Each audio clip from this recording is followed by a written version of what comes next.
Thank you very much, Mr. Chairman. Let me start with the issue of fertilizer. First of all, I want to say that let me start with Mr. Dawood's question on the issue of the Sputnik. I remember distinctly the issue of Sputnik vaccine that came from Russia. And I can tell you, Honorable Member, through the chair, that there was not a single vaccine that we allowed into Kenya that was not approved, and there was not a single vaccine that we refused to take that was approved. Now, the issue here is who approves it. And our rule within the National Emergency Response Committee on coronavirus, and following the advice that we also got, is that we did not use any vaccines that were not WHO, World Health Organization approved. And I'm aware that at the time that we had stored with Sputnik, the condition that we give Sputnik is, and the Russian people even came to see us, not even the business people, is to say, please deal with the World Health Organization approval. And as soon as you have got those approvals, we have no problem using the vaccine. Because you can imagine what we'd have to deal with vaccines coming from very, very different parts of the world. The only thing that we could do and guarantee the safety of our people was to use the World Health Organization as a major approval organization for us. And at that time, I can quote Mr. Chairman. Did you play politics with the health of Kenyans? Mr. Chairman, I want to repeat that the only approvals that we recognize as the National Executive Committee on Coronavirus was approvals that came from the World Health Organization. Including our then Deputy President getting a jab of that vaccine. Mr. Chairman, all I can say is that whether a vaccine has arrived in the country or not, no matter how it has arrived in the country or not, if it has not been approved by the World Health Organization, we cannot use it, and we did not use it. I think I rest my case. So are you telling us that by the time it arrived and it was administered to 230,000 people, it had not yet received approval from World Health Organization? Absolutely not. And I think, Mr. Speaker, I do not recall the actual figures that it had been administered to. I cannot remember now what figure, but I don't think it was anywhere near, the kind of figure that you had said. Suffice it to say, Mr. Chairman, that the decision that was made at the time by the National Emergency Response Committee and the Ministry of Health was that we will not, and we would not in the future, use any vaccine that had not been internationally approved by the World Health Organization. And you are the chairman of that committee. And I was the chairman. Yes. And I take responsibility. And we agreed, Mr. Chairman, even at that point, as I remember, we agreed that if the vaccine could get World Health Organization approval, we would use it. Mr. Chairman, I cannot recall the events as they followed, if indeed that is the way they followed. But I repeat my position. We could only use a vaccine approved by the World Health Organization. Go on with the others. I'm sure you know. Mr. Chairman, the issue of mitigating circumstances, I think that were raised by Mishi, the issue of what do we do when there are droughts and then there is flooding that happens. I'll come back to the others as well.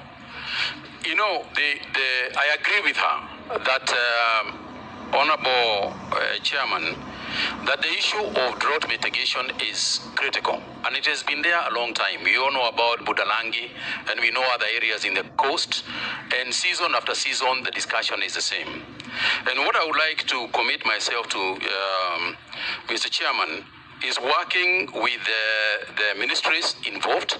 As you are aware, the Ministry of Irrigation, the Ministry of Water is charged with the dam, the areas of matters to do with the damming. But I also want to involve the county governments in this matter, because the issue of acceptability, for example, the involvement of the county governments with the extension farmers, because in Schedule 4, extension farmers that Honorable Emase raised, extension farmers are actually the job of the county government. My job is to ensure that we fight this fight in terms of training, in terms of budgeting and funding, so that we have got these people.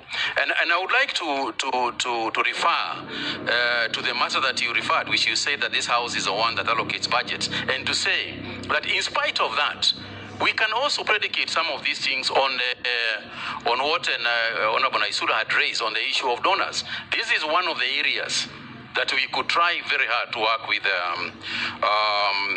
our funders and with our donors in terms of the extension farmers, so that in mitigating the issues that have been raised, the conditions and challenges that Honorable Michi has raised, ensuring that we have got the proper crops to use during drought, ensuring that we have got the correct livestock to use, ensuring that diseases don't start affecting our livestock just because there was flooding, going on.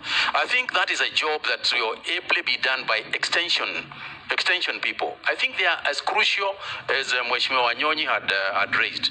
And I'm going to work very hard with the county governments to ensure that extension farmers, but also working concurrently with the ministries involved in dam building, such as Ministry of Water and Irrigation. And I think that, Mr. Chairman, the other involvement is also the committees of parliament.